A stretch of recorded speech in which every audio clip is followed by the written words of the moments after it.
बिस्मिल्लाहिर्रहमानिर्रहीम। एग्रीटेक के नाज़रीन, आज हम आपको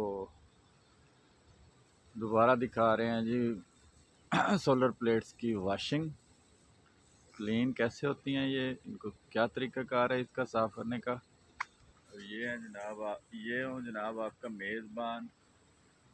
मेरा नाम मोहम्मद रिजवान अज़हर है और मेरा तल्लुक़ रेंजर खान से है। ये बच्चा कर रहा है वाश। अच्छा जी, इसके ऊपर सबसे पहले जो इसने लगाया है वो है जनाब अली शैम्पू और सरफ़ का थोड़ा सा मिक्सचर है। इसके ऊपर पहले पानी लगा के फिर वो मिक्सचर ऊपर गिराया। उसके बाद ये ब्रश जो है वो इसने लगाया, ये वाला ये ब्रश है, ये इसने मारा है। उसके बाद अब जनाब इसके ऊपर ये पानी मारा है।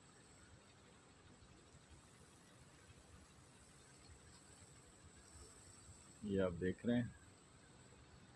तो ये टाइम इस वक्त